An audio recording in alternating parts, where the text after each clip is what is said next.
Good afternoon. We're going to go ahead and get started. We've got a great lineup today, great speakers, great panel. We appreciate you very much being here. We want to thank San Jacinto College for allowing us to hold this great event here. Thanks for our exhibitors and the staff of the Economic Alliance for putting this on. Again, thanks for being here. I know it's hot, traffic's bad, traffic will be bad going home, but I think it'll be well worth your time. Like I said, we've got a great lineup. They've got a lot to talk about. I don't know how we'll do on time, but as they talk, if you have questions that you want to present to the panelists, on your program, there's a little QR code. You can click on that with your phone, and it'll open up an app called, I believe it's called Slido, and you can type in your questions there, and we'll get to as many of those questions at the end of their discussion as we possibly can. I don't want to take up too much time, so with that in mind, I'd like to introduce Deborah Davenport. She's a territory manager with Texas Mutual. Texas Mutual, as most of you know, does workers' comp insurance. She's been with them in the industry for 25 years. Texas Mutual is our presenting sponsor, so we'd like for her to come up and tell us a little bit about Texas Mutual. Thank you very much. Enjoy your day.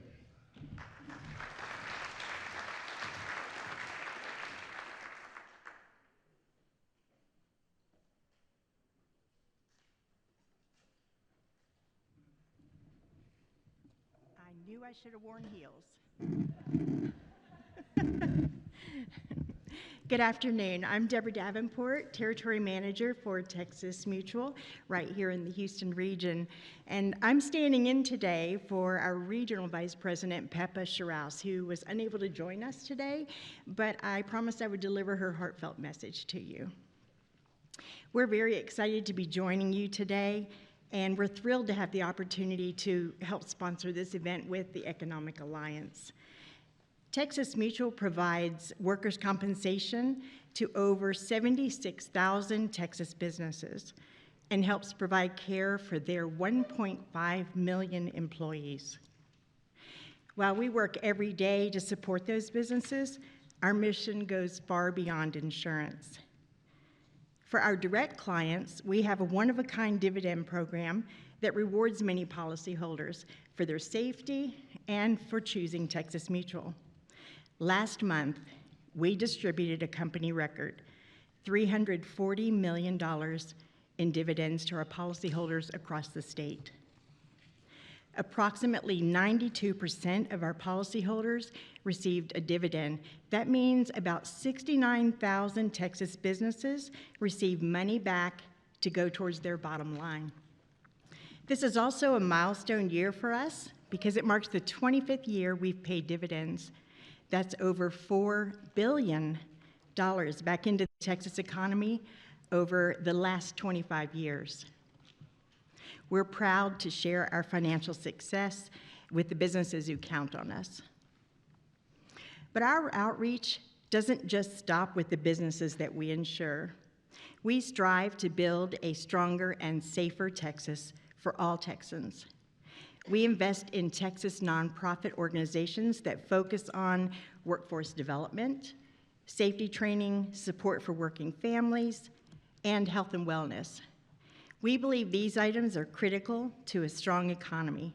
In fact, we just completed our first request for proposal initiatives for this year, and we distributed $4.1 million to 62 nonprofit organizations to support working families.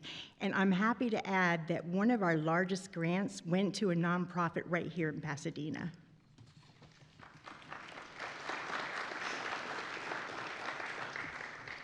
We know that businesses can be safer and more productive with a healthy, skilled workforce. And employees can better contribute to the strength of Texas with access to family-sustaining wages. At Texas Mutual, we're always exploring new ways to contribute to the workforce. Last year, I'm proud to share that Peppa launched our company's first claims apprenticeship program. This program gives students from diverse economic and educational backgrounds the opportunity to learn at Houston Community College while also earning a full-time salary as a Texas Mutual employee. We hired our first 2 claims apprentices last fall, and they are currently receiving on-the-job training and taking classes all covered by Texas Mutual.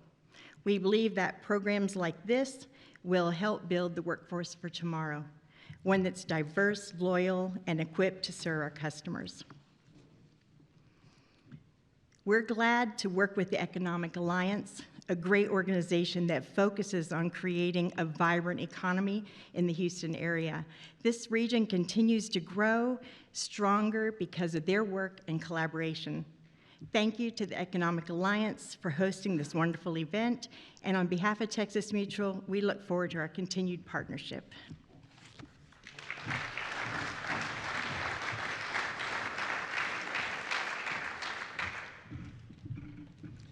Thank you, Deborah, and Texas Mutual. Deborah's a champion for us, one of our members of our Business Growth Task Force. Before I introduce our moderator and let him introduce the panel, you can't put me in front of the mic without getting a commercial for the Economic Alliance Houston Port Region. So I know most of you are members and great partners with us, but we're the Economic Development Corporation that serves the Houston Ship Channel region. Our mission is so simple. It's to grow this economy. We do that with project work. Chad Carson, our Economic Development Vice President, sitting in the back. There he is. Yeah. If you don't know him and you're working on projects, you have capital investments in the region, I want you to get to know him. We got about 23 projects in the pipeline, somewhere north of $6 billion in potential capital investment. To make sure that we get those capital investment dollars in this region, we have to be competitive. We were talking earlier before the program about who we're competing with, right? Everybody from Louisiana, South Texas, Mexico, Singapore, China, Middle East.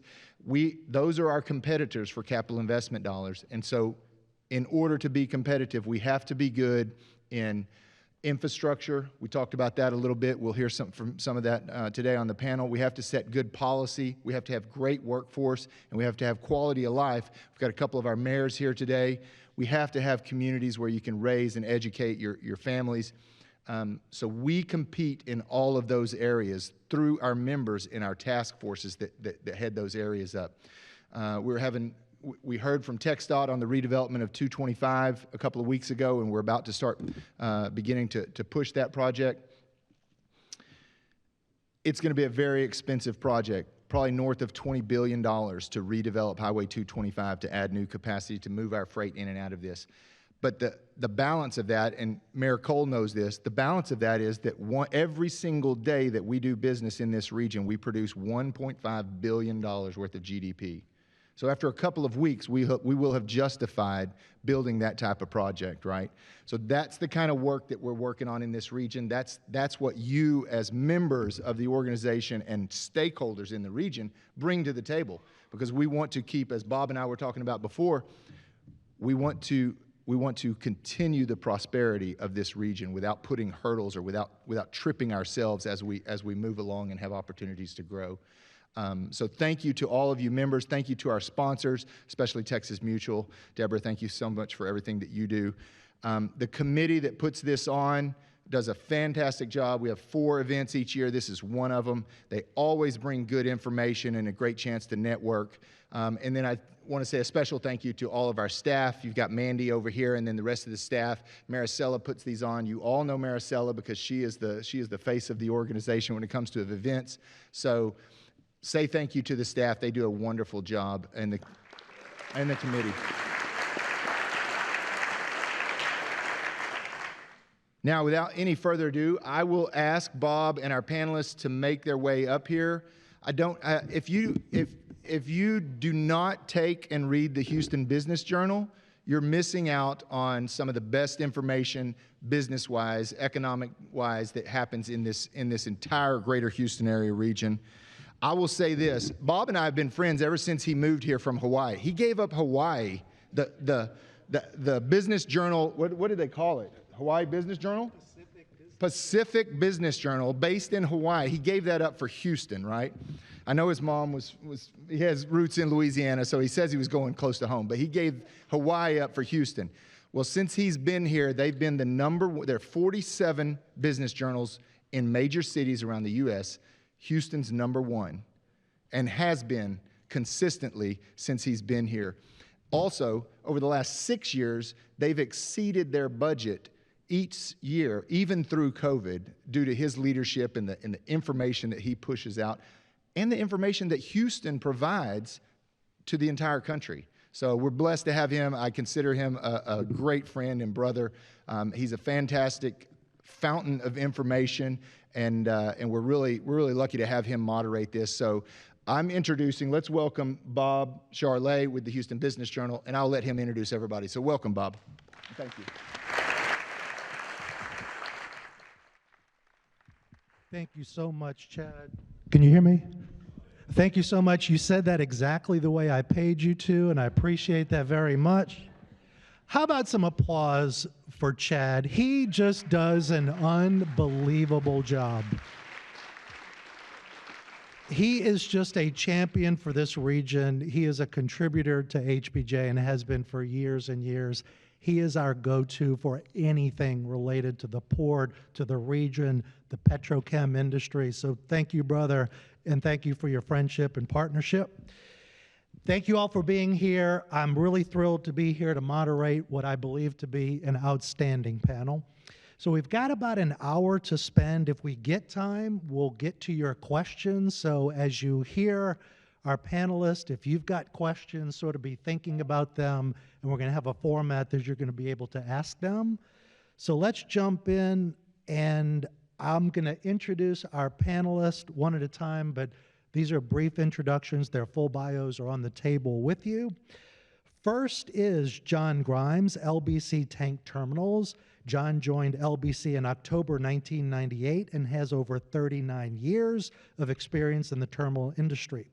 The recent highlights include being promoted to Business President Americas in 2016, and then promotion to his current role as Group Chief Operating Officer in 2017. Next is David Bernard, CEO, Houston Methodist, Baytown Hospital, and Senior Vice President, Houston Methodist. Houston Methodist is a hospital system with more than 2,700 beds and 30,000 employees. Houston Methodist is ranked as one of Forbes' America's Best Large Employers, and its flagship, Houston Methodist Hospital, has been ranked by U.S. News & World Report as an honor roll hospital and the #1 hospital in Texas. Congrats. Patty Lee is Vice President of Crude Supply and Trading, Chevron, based in Houston. She leads teams that manages the global supply of crude oil for Chevron's refineries and markets all crude oil from upstream assets. The teams also work closely with Chevron Shipping, Pipeline and Power, and third parties to transport crudes for internal and external customers, and they are tightly integrated with value chain optimization organizations in downstream and chemicals to capture opportunities across the entire crude-to-customer value chain. Matt Ondler leads the engineering organization at Axiom Space. Fascinating stuff. He's directing the company's development of the world's first commercial destination in space that will provide next-generation microgravity platform and a seamless transition from the International Space Station. Matt spent 2.5 decades in various leadership roles at NASA, culminating as NASA JSC's Assistant Director of Engineering. He was responsible for all advanced exploration systems development. NASA conferred upon him its outstanding leadership and exceptional achievement medals. How about a welcome for all of our panelists? Okay, folks, we're going to jump right in, and the first question is going to be for each one of you. Can you provide an update into your sector? Scope and scale, production, capital projects, economic impact, basically, what's going on in your world? Who wants to jump on that one first? Thank you. We're going to start all the way on the end. Start. Test, test. Starting at the end of the line. I only do this to go first because I finish first. So no, look, the global outlook or petrochemicals, chemicals as we stand today, it continues to grow. I think so. We're still in total. U.S. total in manufacturing is still ranked second in the world, but we do continue to grow. Texas is still the largest petrochem cluster in the world. And Houston, where we are in the region, is still about 42% of the nation's petrochem capacity right here in Houston. So the outlook for this year was about a 2.2, I think, percent growth, and next year it's a little, in 2024, it's predicted to be a little bit of a slowdown from what I see, but I think what's spearheading the consistent growth in the U.S. is still we're still in the renaissance of that was created by the abundance and easy access to domestic natural gas. So from that renaissance, we saw seemed like one ethylene cracker after another being, engineered and constructed and commissioned, and what you have to remember is from those projects come other projects downstream. We were actually benefactors of one of those projects where we actually constructed a whole brand new terminal in Freeport, where we didn't have a terminal before. It's a glycol storage terminal that was connected to world-class manufacturing site of monoethylene glycol that's connected to one of those world-class ethylene crackers in Dow Freeport. So that's sort of how I can give you an example of how we exactly how we were benefactors from this renaissance we're in. So what is here's a kind of a good fact for you. So 96% of the goods that are manufactured in the U.S. have products from the chemical sector in them. 96%. A lot of people don't know that. They think that the bread, when you mixed it in a bowl, it made its own plastic to wrap it in, I guess. But so what's driving Petrochem these days? Well, so it's a number of things. I can tell you the number one bulk material made out of a base chemical from Petrochem is butadiene.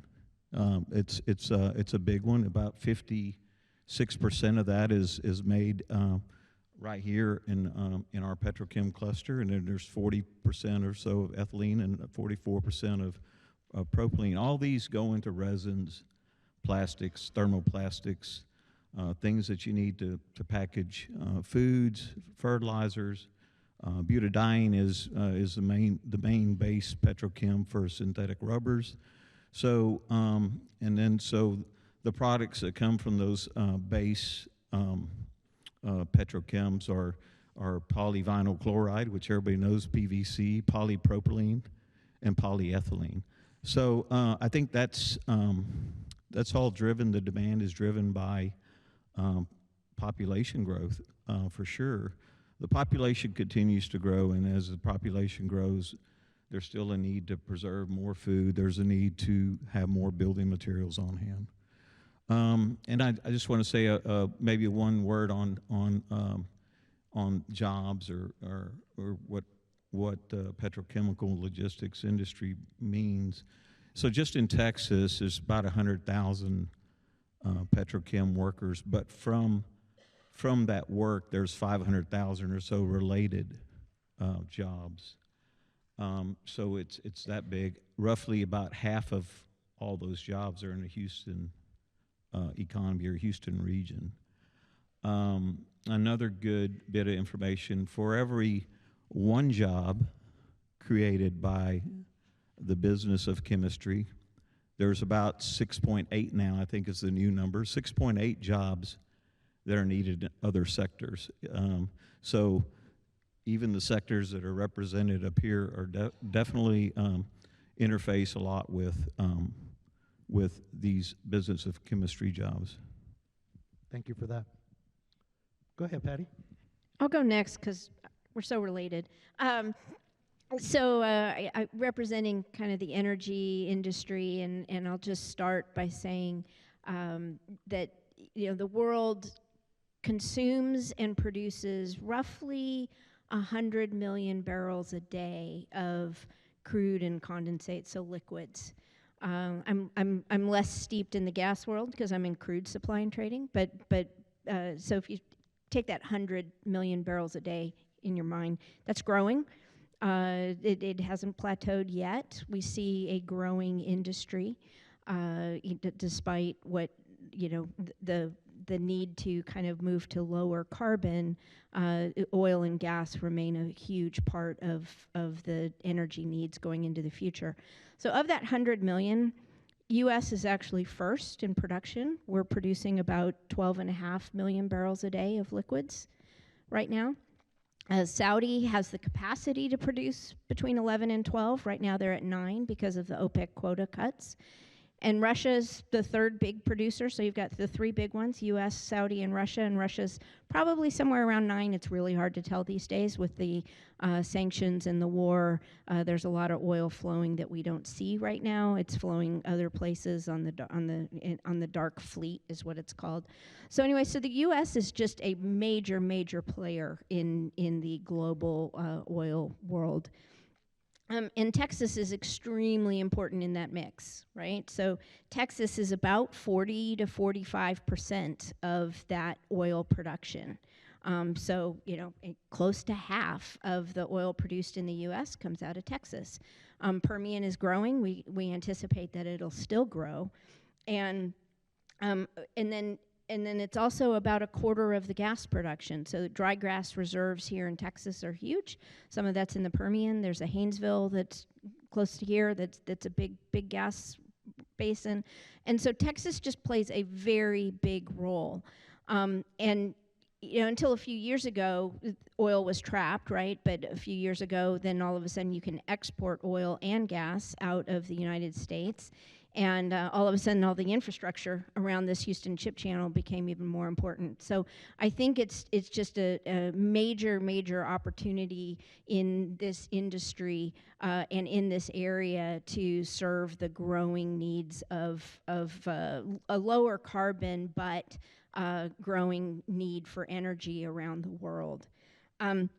And I don't want to let it go without talking about kind of wind and solar, because one of the ways you get to that lower carbon intensity and preserve the oil and gas production is through wind and solar.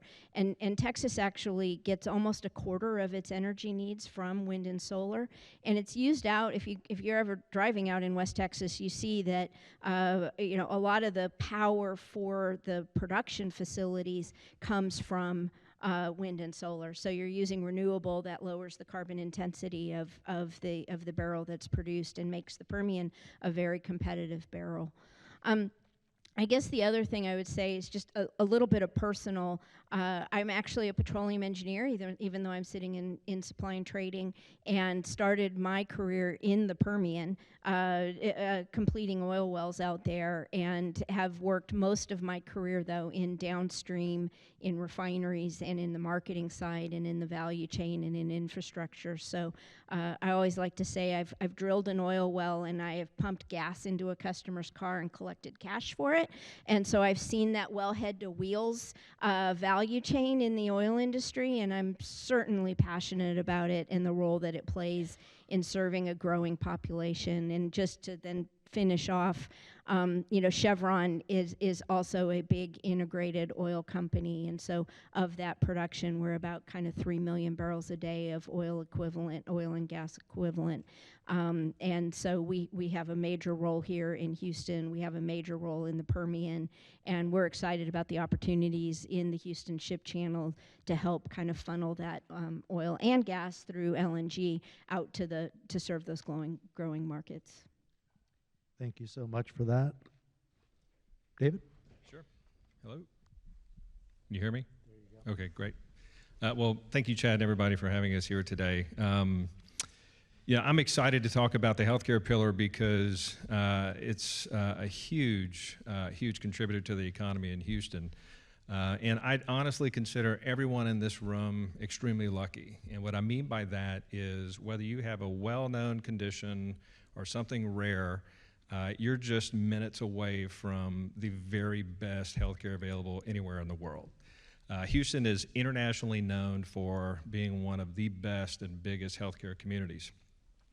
A lot of that stems from our Texas Medical Center. And if you've never driven by it, it's one of the largest conglomerations of healthcare facilities anywhere in the world. It's riddled with hospitals, world-class hospitals, nursing schools, medical colleges, pharmaceutical colleges, different things, the best available in research and clinical trials.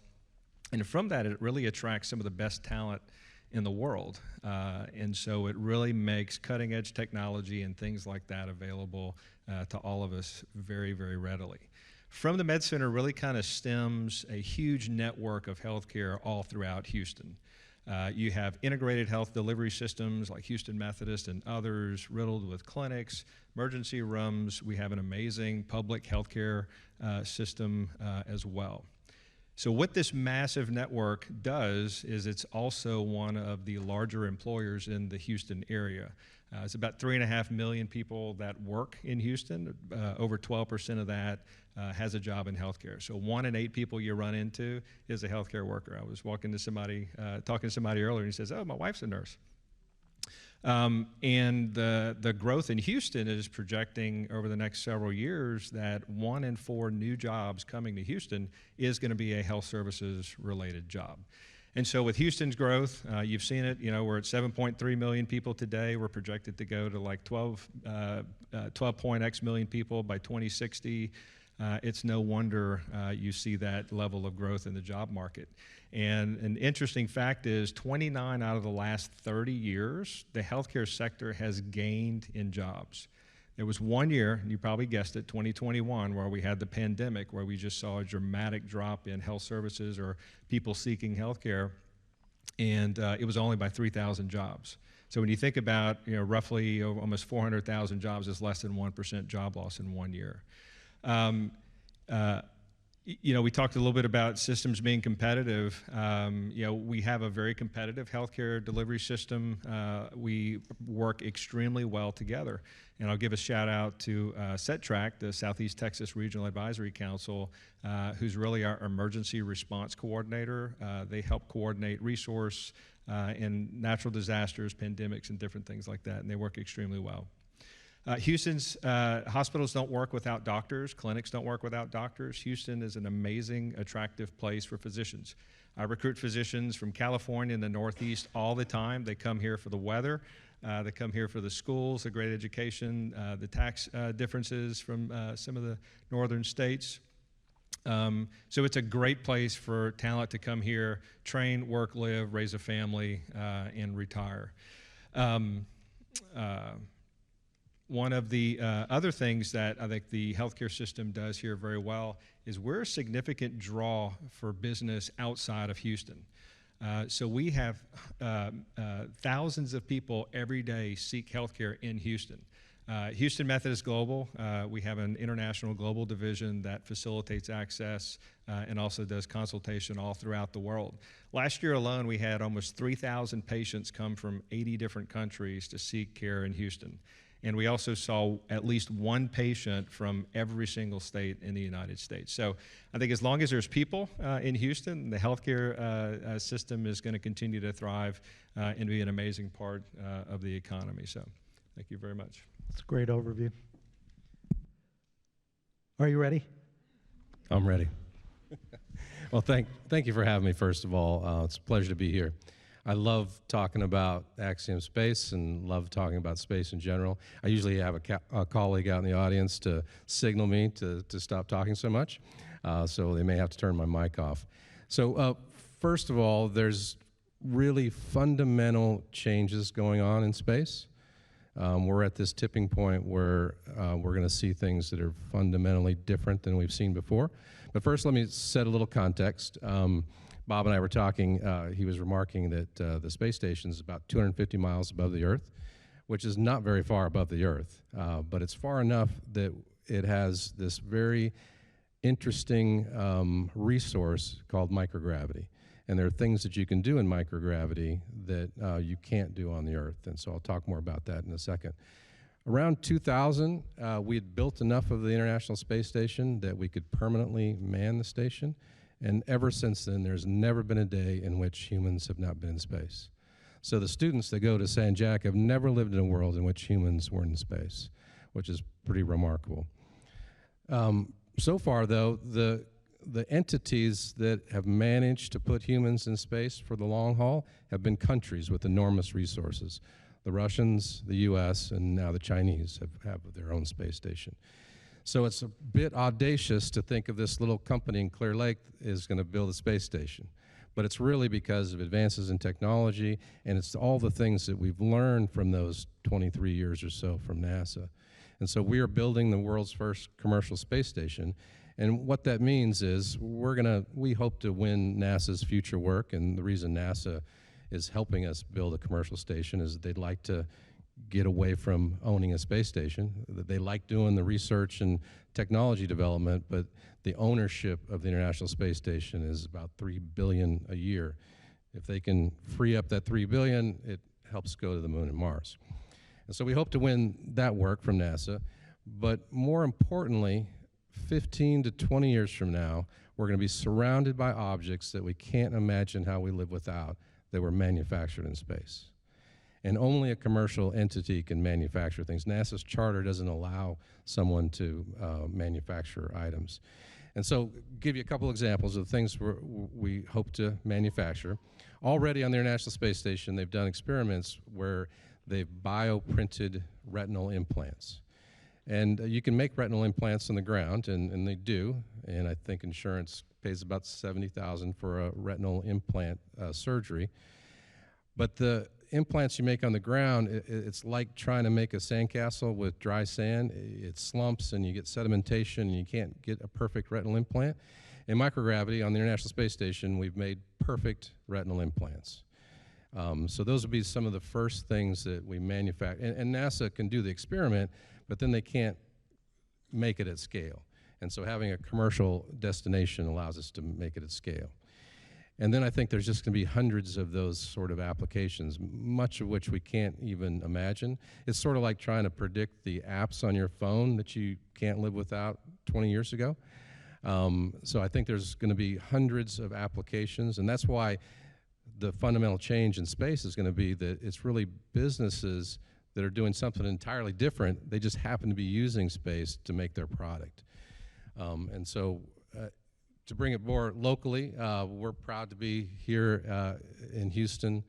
Most of us the leadership came from the Johnson Space Center, which is the home of human spaceflight. But what's great about this community is the access to engineering talent, and not only in aerospace, but in oil and gas as well. And of course, we want to be partners because we see so many applications in biomed and material science in space. And so we've grown from, I was employee 17, 2.5 years ago. We're about 800 people. If you're familiar with the old Fry's electronics store, we took over the old Fry's store, which is the perfect place to build a space station. There's one hanging from the ceiling. And so I think the future here is really, really great. We're building a facility at the Houston Spaceport. I think that's another thing that Houstonians should be proud of. The city of Houston is really leaning forward, and they see the commercialization of space as the future. So they've built a space park. We're building out there. One of our sister companies, Intuitive Machines, is building out there. Intuitive Machines is going to land the first commercial lander on the moon later this year. Again, pretty remarkable. It's kind of hard to get to the moon.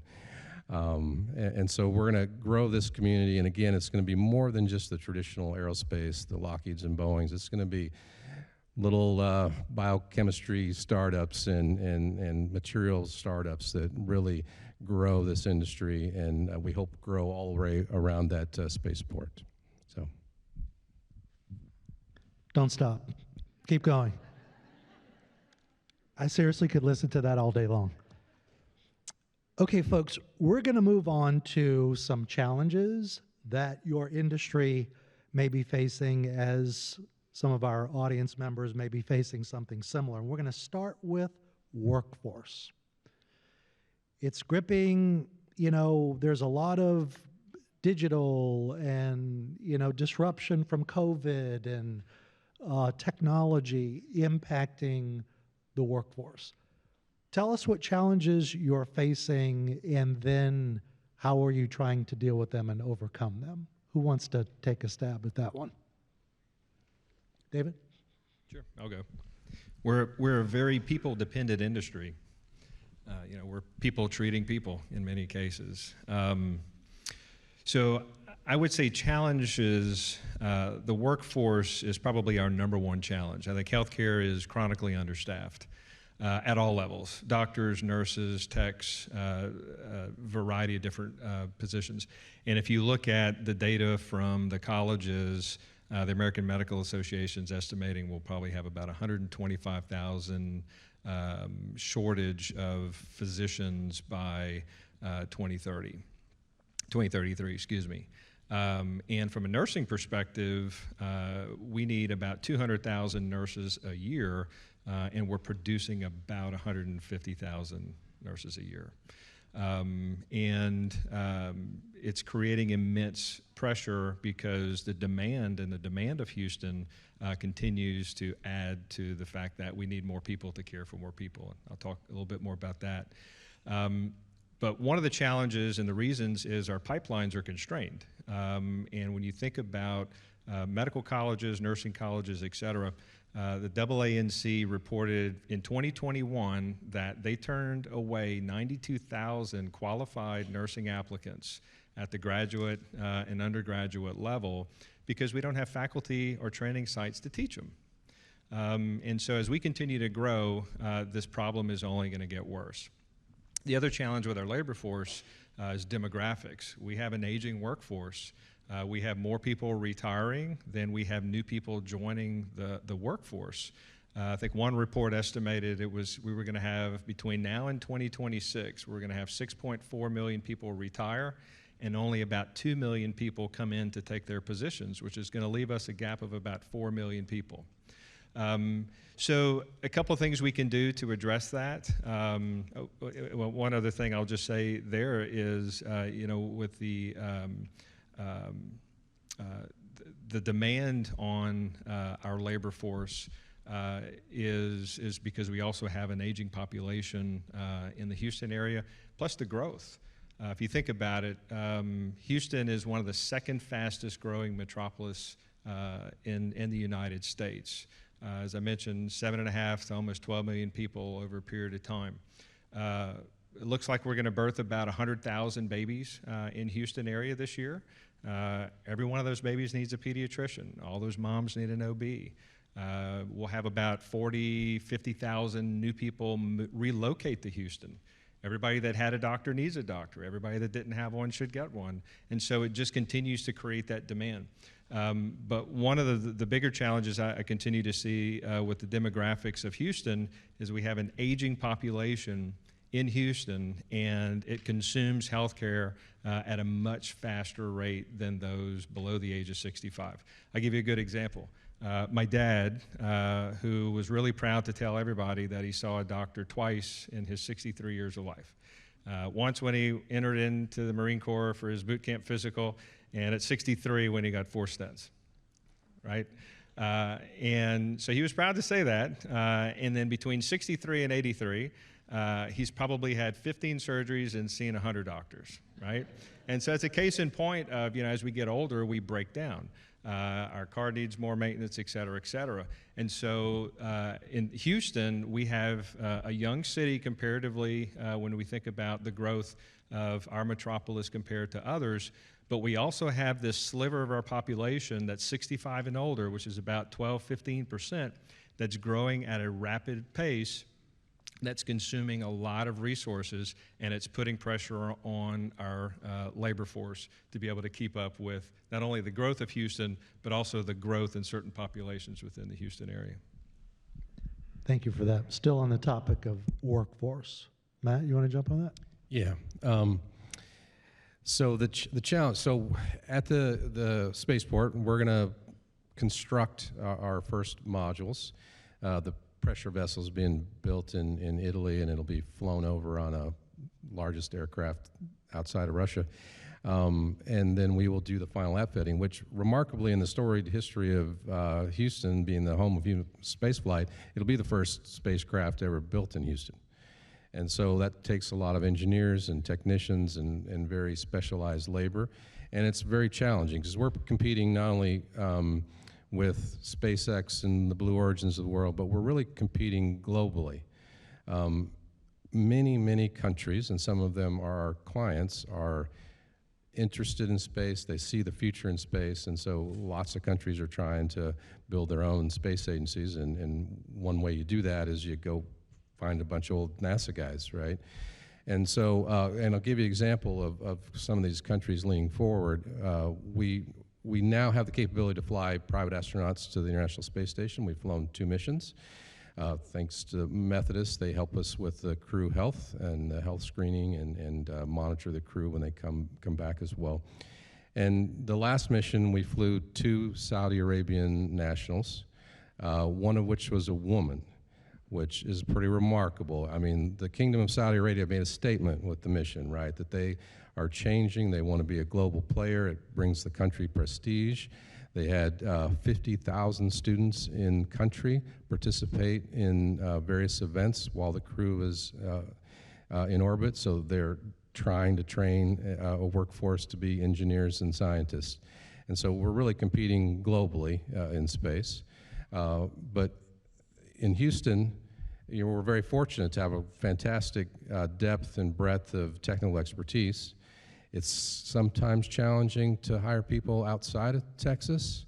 I think Houston's one of the most underrated cities, and a lot of people don't understand it, and you can't have a recruiting trip today, by the way. It's too hot for the Californians. But it really, I think, we need help, I think, from lots of resources like this sort of group where Houston can be seen as a place that 25-year-old, graduating from Purdue or from Georgia Tech, and that Houston's a place for them to come and be an engineer and be part of the space program. Thank you. Yeah, so probably not a lot different. I think we're all kind of facing the same challenges. I think maybe particular to the energy industry. And probably similar to all of you, we don't offer remote work, right? We actually need people inside the refinery and sitting at a trading desk, and so sometimes it can be hard to recruit people coming out of college who have offers from a tech industry. A lot of the California companies are offering 100% remote work, and we expect people, and we need people to be inside the refinery and even inside a lot of. Our chairman likes to say we make things. You need people to actually participate in making things, right? And so, I think that's one of the challenges that we have.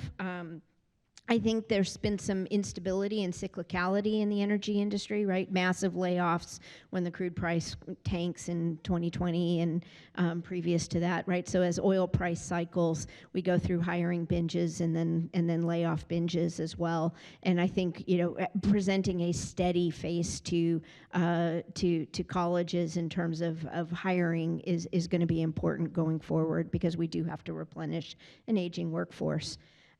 And I guess the third area is again being able to tell our story that we are really technologically advanced and we need those advanced tech skills, both in data science and I think people think that the new energy space, so getting into renewable fuels, is more techie, whereas I think there's a whole lot of technology that goes into conventional oil and gas, and we need that technology help as well.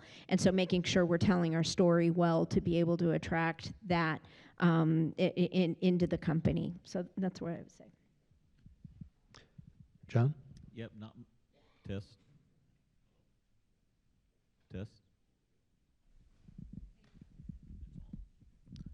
Hello? Okay, perfect. There's a little delay. It's much of the same.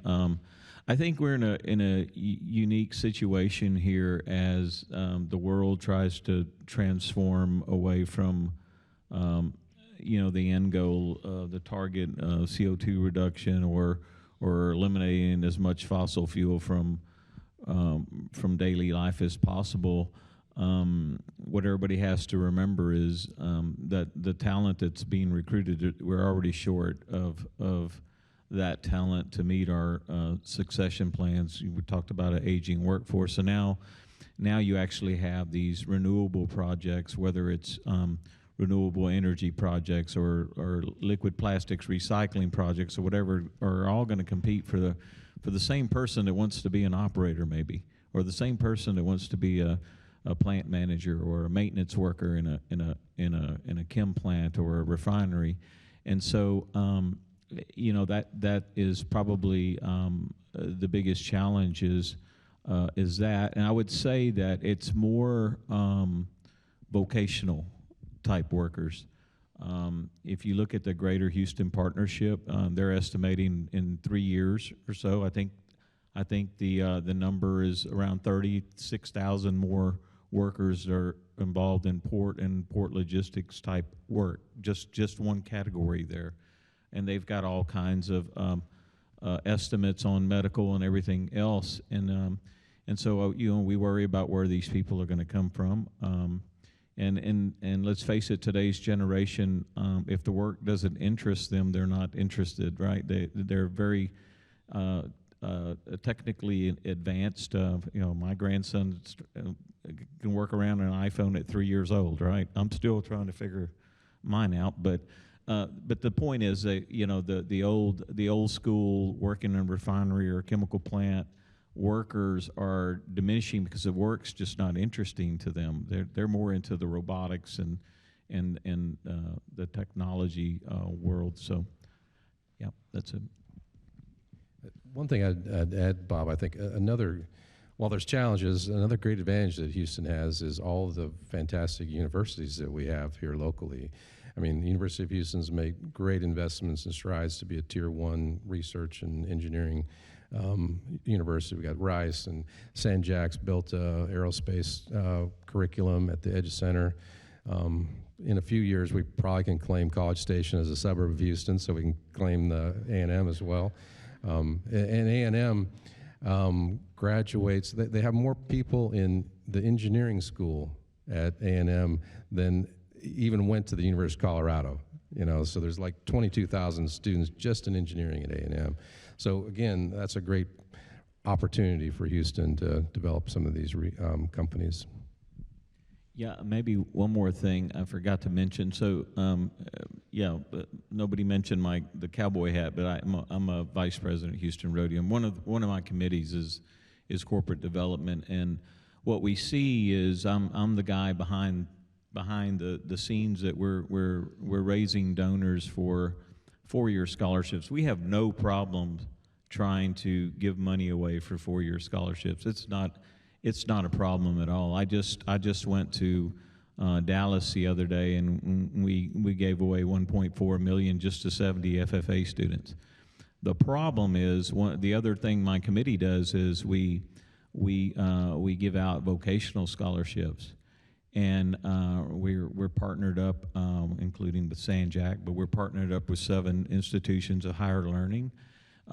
We see the shortfall through our communication with our local politicians, with the institutions of higher learning, that we want to expand that across the state more to like 20 different institutions. And the problem is, when you talk to them, is they sort of give us this feedback. Well, we just don't have a lot of people that want to be an automation tech or an E&I tech and need financial. We've got a bunch of people that want to be engineers and things like that. And so that's why I said earlier, the vocational worker. Not every child is going to go to college and get a 4-year degree and become an engineer.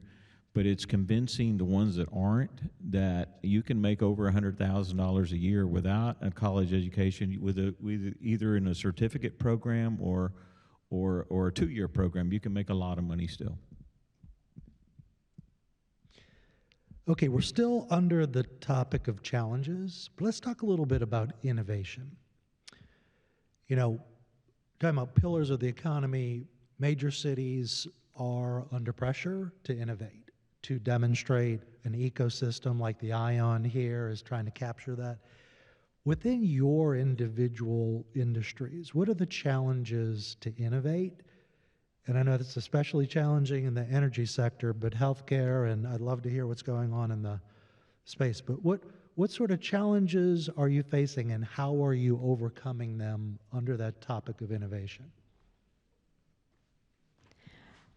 So we are sponsors of kind of ION and Greentown Labs, and we're working hard to make sure that we are participating in that and seed funding. We have a Chevron Tech Ventures organization that we seed funding into startups that we think might help us innovate in the future.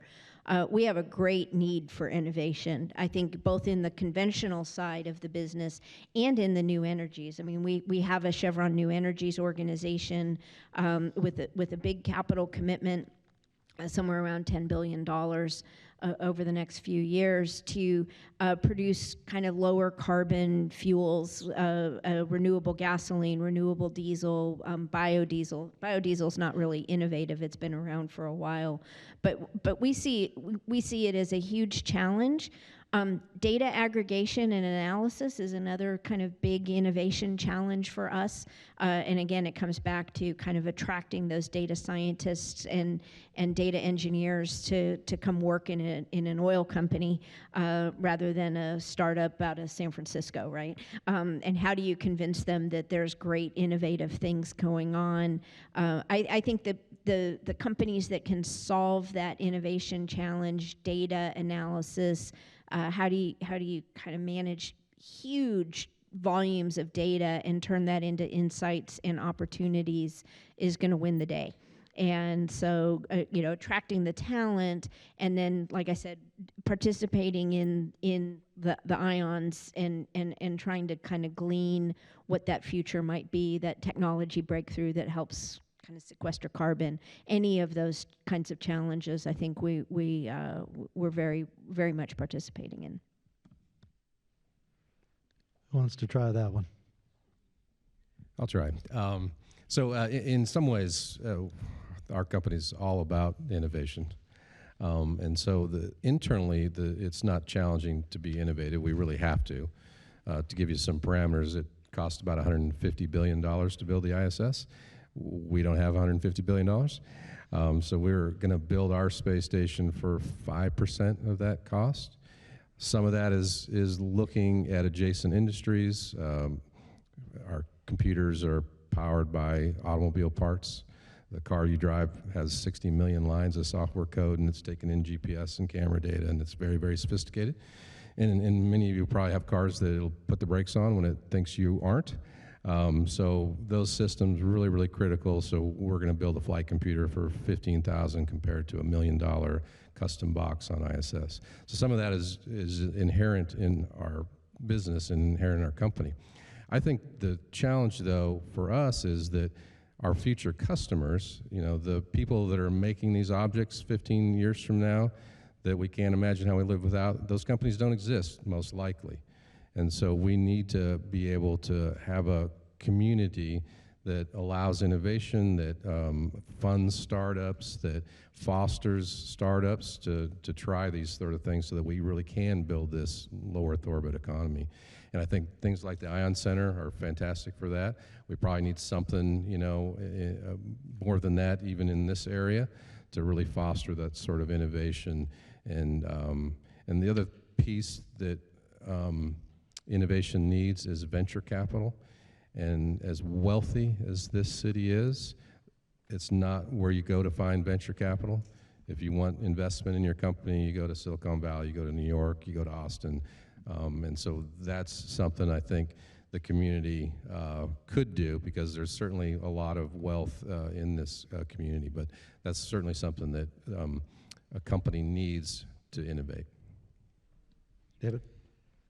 Yeah, I think for a long time you saw a lot of silos in healthcare where you had service providers that were busy trying to provide service, and then you had, I'd say, sort of innovation companies that were trying to develop, a device or a new drug, and then they would bring it to market and they'd kind of deploy it across. Because significant number of your providers in the Houston area and across the country are not-for-profit organizations, and then the other segment is for-profit. I think for Houston Methodist, we've actually just jumped 2 feet into innovation, because I think we've created an innovation center. We've actually appointed a chief innovation officer, and have really started to build an environment where you will have to innovate your way out of some of these challenges. And I'll talk about a couple of them. Following suit in that, I think the Texas Medical Center almost 2 decades ago developed the TMC Innovation Center, which is in an old Nabisco plant, and then now you see Helix Park. And all of these new centers are really designed to bring healthcare providers, right? The doctor who's at the tip of the spear, the nurse, the teams that are actually delivering the care, with companies that know how to build and design the products and the things that you're using. Because in healthcare, we're really good at being able to deliver care. And in technology companies and other things, they're really good at building things. And so when you bring these two things together, it really develops that synergy. Back in 2006 or so, we developed something called Pumps and Pipes. We've had this series out for several years now, where it brings together physicians, innovators, engineers, and starting to develop innovation into how do you deliver care more safely, efficiently, and more effectively.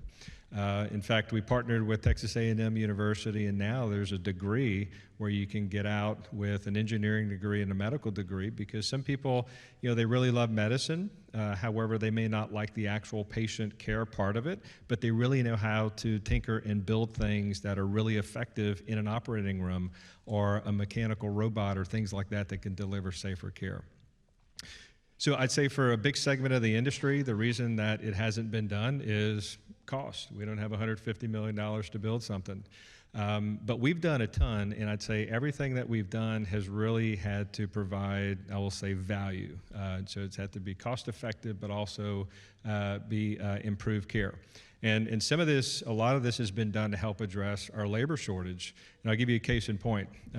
We have this thing called a telesitter. And so if you have a patient that needs one-on-one care, what we would do in a hospital is you'd maybe get an employee and say, sit and watch this patient, right? And so they would have to sit there and watch and make sure the patient doesn't get up, or they don't get agitated, or it needs things like that.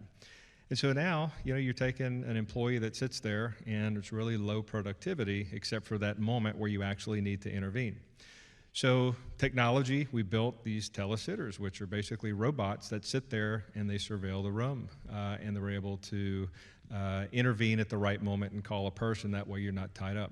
Like the first several months that we instituted this, it saved 80 full-time employees from having to sit there and intervene. So now you have people that can be redeployed to do more productive work, and also more meaningful work, and more exciting work as well. So that's just a baseline of that. There's a ton of different things that we're doing in the industry now. I'd say probably the new tech trend that you'll probably see coming more into hospitals and other areas is the wearable devices, where right now you send a staff member into a patient's room to get vital signs and different things like that. On the hour, every hour they come in, and it gets put into a information system. That way the team can look at it and say the patient's getting better or not. Well, now you have real-time wearables that capture a lot more data. It automatically gets there, and then you have remote monitoring this to say, hey, we need to do something quickly. And so these are the kind of things that we've brought industry in to partner to say, let's pilot this, let's look at this, let's develop this, let's commercialize this. And so you see great examples of that. At Houston Methodist is one, TMC, and you see it also throughout the country.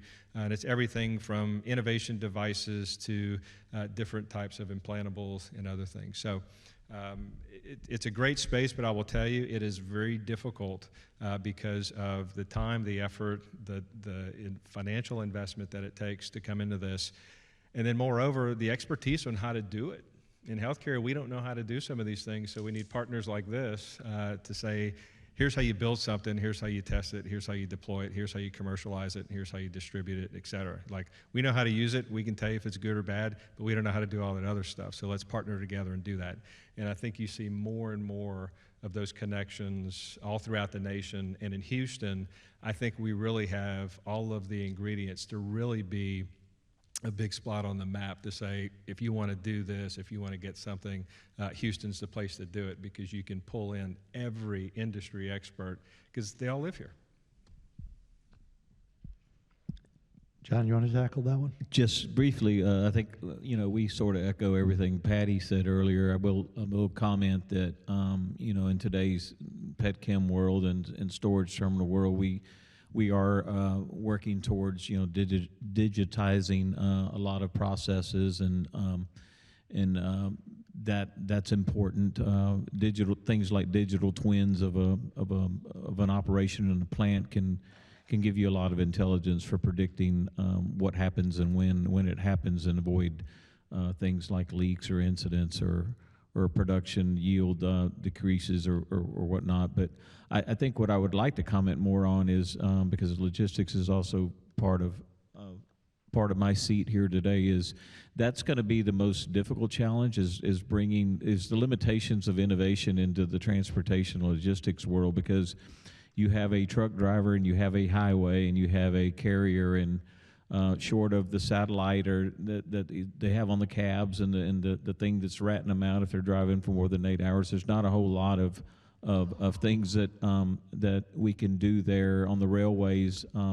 Yes, maybe there's some things that can be done there, but a large part of our of the chemicals that are exported, and I think in Texas that's still around 14 or 15% of the total exports out of Texas are from the chemical sector.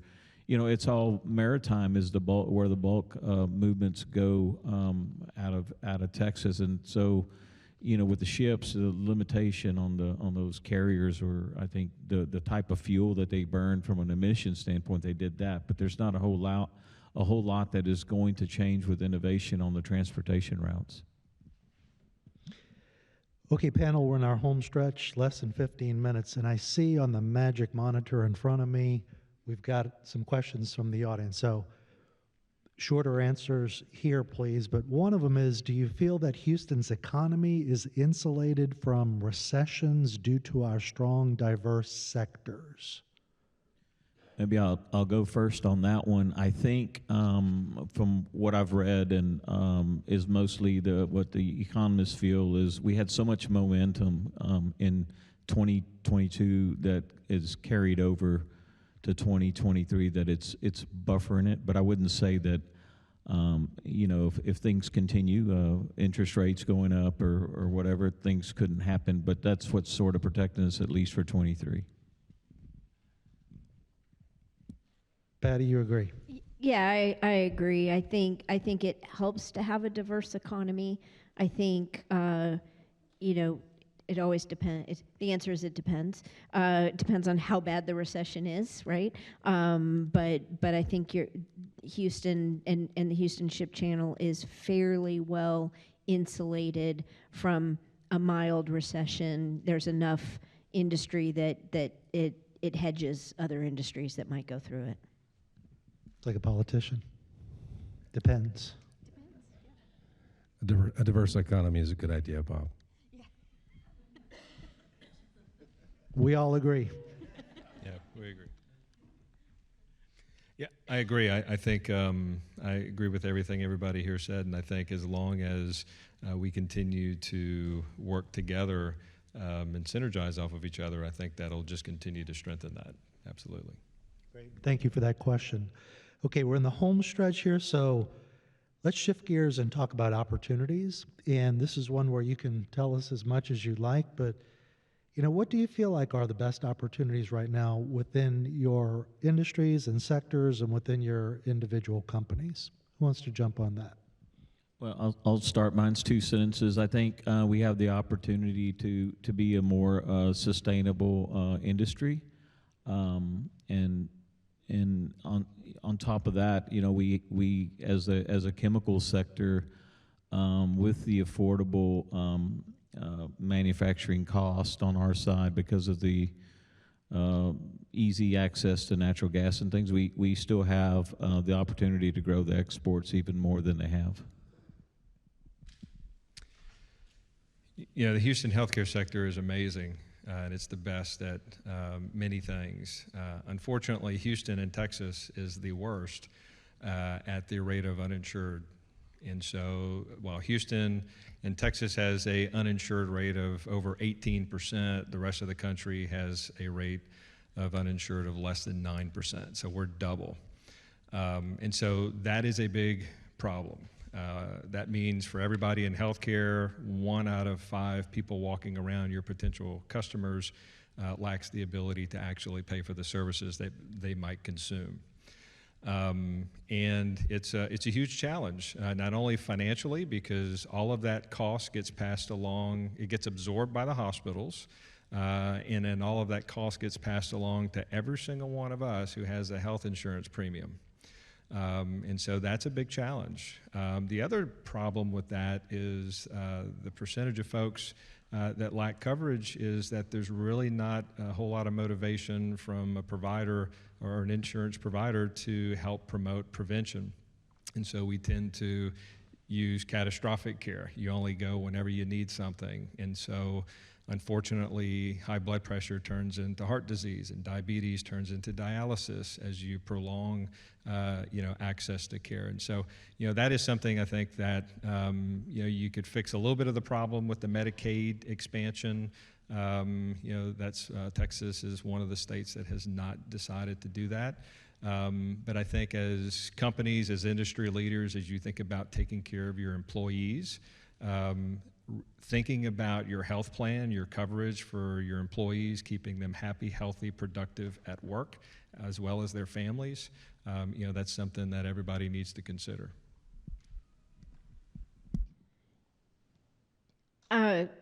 So I think that there's a huge opportunity in working together across the industries in helping lower carbon emissions. And I think it's going to take all industries working together. I don't think there's a silver bullet. I think we need to drive to a lower carbon intensity planet over time. I think there are things we can do, right? And I just think everybody's going to have to participate in that process and come with innovation solutions. I think the biggest opportunity, one of the biggest opportunities that we're seeing is in that, taking cow manure and turning it into compressed natural gas in vehicles. Being produced anyway, why not kind of turn it into something that you can fuel a truck with, and avoid that kind of molecule being burned in the air or escaping methane flare reductions, right? We have a big commitment to eliminate flaring to reduce methane emissions. I think it's the biggest opportunity, and I think it's the biggest challenge that we face. As I think already mentioned, I think the opportunities in space are really limitless. The most valuable companies in the solar system 20 years from now probably don't exist, but they probably are based in space, in manufacturing something, in making something that can't otherwise be made. And the examples I've given in biomed are certainly there. We've already demonstrated some of them. We're teamed with the University of California, San Diego, their cancer and stem cell research. They've flown experiments on the last 2 of our missions. Fundamental breakthroughs, we think, in cancer treatment. And again, because there's some unique things in microgravity that I don't fully understand, that cells act differently and you can discover things differently. Fiber optic cable you can make in space has 100 times bandwidth than the fiber optic cable that you can make on the ground.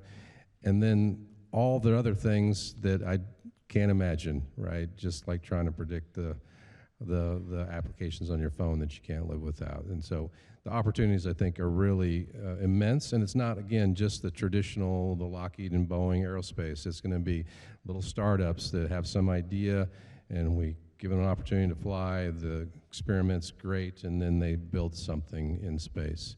And if we're right about it, there's going to be lots of space stations and lots of people building space stations. We hope that most of that's in Houston. And I think this is a great time to be in Houston and for every industry.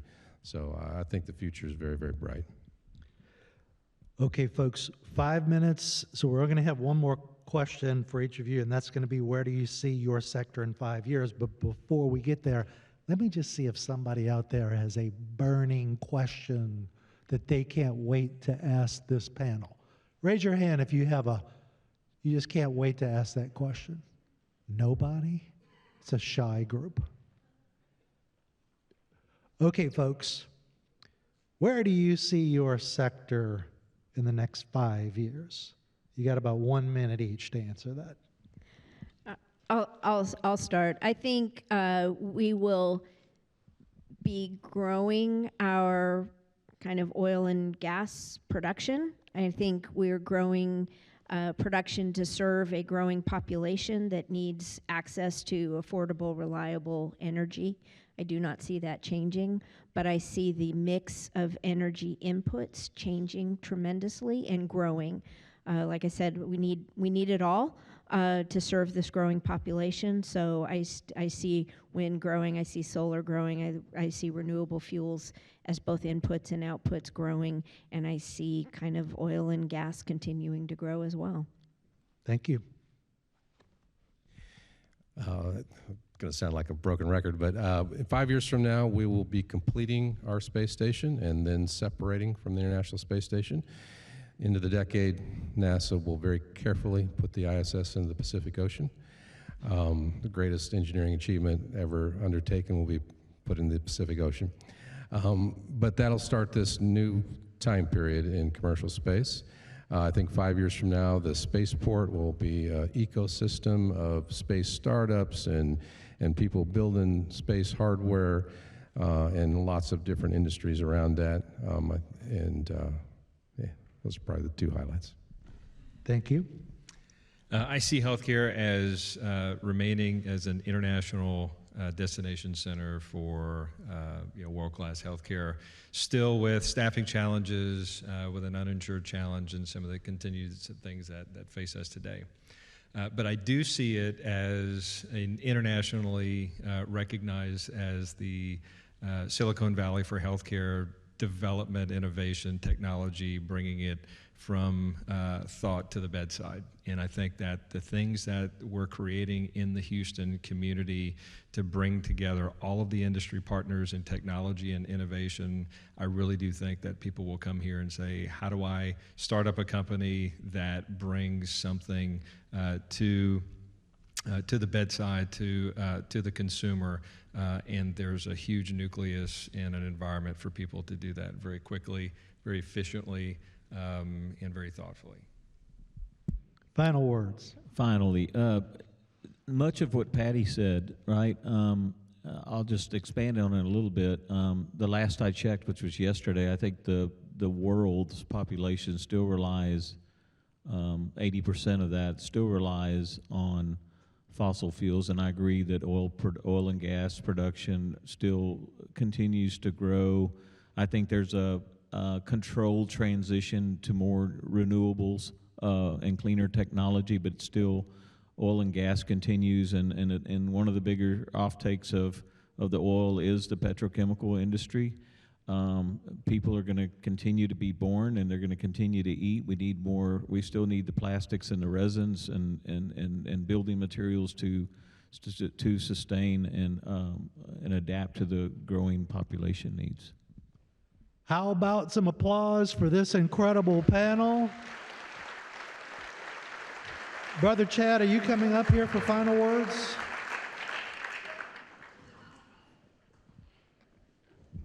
Yeah, y'all can just hang out for just 1 second. So that's our program for today. But again, how about one more round of applause? This is a lot of good information. Really, thank you, each of you, for coming and sharing your knowledge of your independent sectors. A lot of interesting things going on. I think you can see how it's interwoven here in Houston, how the Houston Port region is affected by really all four of these great economic sectors. One thing I want to say, I want to make sure that we thank San Jacinto College, our host. Let's give them a big round of applause. If you haven't had a chance to tour this facility, take the opportunity to grab Jim or some of the folks here. I think there are over 30 labs. Over 30 labs here, is that right? Roughly 30, 35. Oh, Jim's right here. He's about to kick me. Jim. Phenomenal glass lab built by the folks at LyondellBasell, the operators, the control room, the glycol unit. Phenomenal world-class facility that you're sitting in that does some training that really our industry depends on. So take the opportunity to look around if you can.